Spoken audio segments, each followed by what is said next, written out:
Assalamualaikum warahmatullahi wabarakatuh, sahabat Gadis TV. Pada kesempatan kali ini saya ingin membahas mengenai pinjaman online Uangmi ya. Uangmi ini yang saya tahu itu sudah terdaftar di OJK dan dia salah satu aplikasi yang tidak mengakses kontak ataupun juga data penyimpanan. Jadi ini memang aplikasi yang legal ya.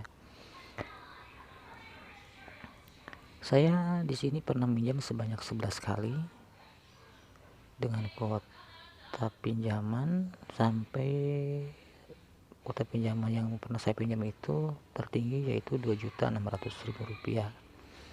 Akan tetapi sejak adanya pandemi COVID-19 seperti saat sekarang ini, sejak Maret 2020 lalu, Uangmi sepertinya sudah tidak lagi memberikan pinjaman kepada para debiturnya.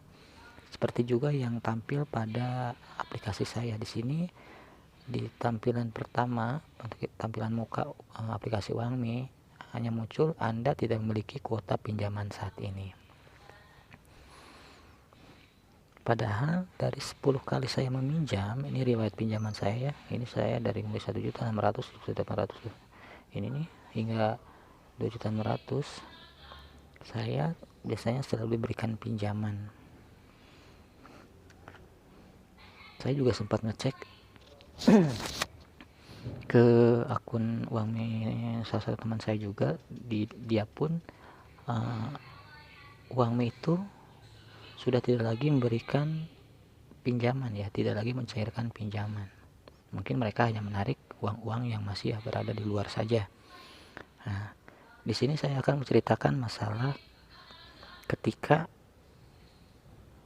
saya terlambat membayar atau melebihi waktu jatuh tempo. Untuk pinjaman terakhir yang Rp2.600.000 ini, saya memang sempat terlambat membayar dari jatuh tempo itu selama 2 hari.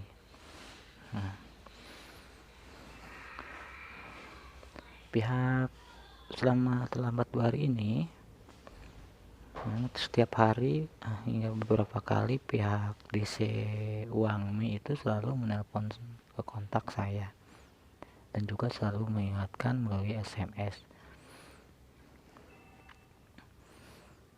Dan ya pada akhirnya saya pun memutuskan untuk membayar. Tapi sebelum saya membayar waktu itu, saya sempat negosiasi dengan DC-nya bahwa saya minta ada pengurangan dikarenakan kondisi ekonomi saya yang memang sedang tidak baik ya.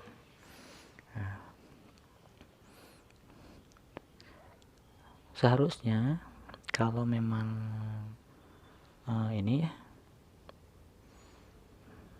kalau memang tidak ada pengurangan, saya itu terlambat 2 hari dikenakan denda keterlambatan harian 41.600. Pihak keterlambatan tahulah, ini saya juga nggak tahu karena di sini ada dua ya, denda keterlambatan harian 41.600 dan biaya keterlambatan Rp130.000.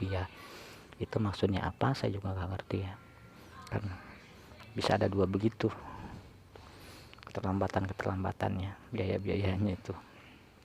Nah, harusnya dari pokok yang saya pinjam Rp2.600.000, ketika saya terlambat 2 hari, saya harus membayar Rp3.387.800. Tapi dikarenakan saya nego dulu dengan pihak DC by telepon, saya diberikan pengurangan sebesar Rp393.900, sehingga saya hanya membayar Rp2.993.900. Untuk pengurangannya, perhitungan pengurangannya saya juga nggak ngerti, karena kalau misalkan hanya dikurangi denda dari Rp3.387.800, denda keterlambatan harian dan biaya keterlambatan itu Rp171.600, Mestinya saya masih harus bayar 3.216.200, tapi di sini saya hanya membayar Rp299.900. Yang pasti saya tidak memahami cara menghitungnya mereka seperti apa. Dan yang pasti pihak dari Uangmi ini memberikan keringanan mungkin ya, potongan dari biaya layanan juga mungkin, walaupun kita sudah terlambat 2 hari.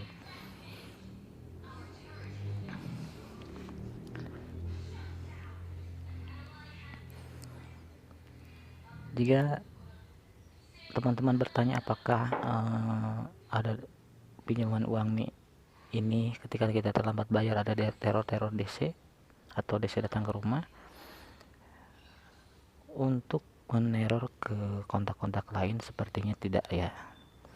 Paling mungkin ketika kita udah terlambat agak lama, lalu kontak kita tidak bisa dihubungi, telepon kita tidak bisa dihubungi lagi, mungkin mereka akan menelepon ke kontak darurat yang pernah kita daftarkan sebelumnya. Lalu apakah DC Uangmi akan datang ke rumah? Sampai sejauh ini saya belum pernah mendengar ada DC Uangmi yang datang ke rumah untuk menagih. Paling yaitu masih melalui telepon saja. Tapi barangkali mungkin teman-teman ada yang pernah didatangi oleh DC Uangmi, bisa sharing di kolom komentar ya. Oke teman-teman, sekian aja dulu. Mudah-mudahan teman-teman bisa sedikit tahu ya tentang aplikasi Uangmi dan bagaimana ketika teman-teman mengalami keterlambatan untuk membayar di pinjaman Uangmi. Yang pasti di sini saya informasikan bahwa Uangmi ini adalah sebuah aplikasi yang legal, tidak menyebar data, dan juga ketika memang kita terlambat bunganya tidak terlalu tinggi dan kita masih bisa bernegosiasi dengan pihak DC-nya berapa yang harus kita bayar. Sekian, terima kasih. Jangan lupa like, komen, dan juga subscribe ya teman-teman. Wassalamualaikum warahmatullahi wabarakatuh.